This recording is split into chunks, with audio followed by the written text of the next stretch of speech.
To create a new form, click on the Add icon located at the bottom of the screen. A pop-up message appears that lets you choose if you want to create a form from scratch or with a guided default template. Please note the following while creating a form. You can add as many rows as you prefer. You can only add up to 4 fields in a row.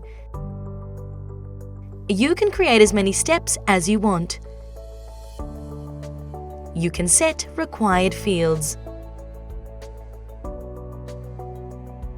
Add a form name and a step name.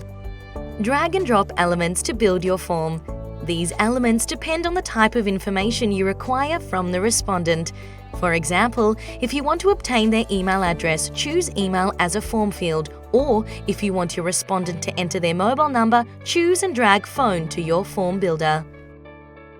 Once you've finalized your form, click the Save button.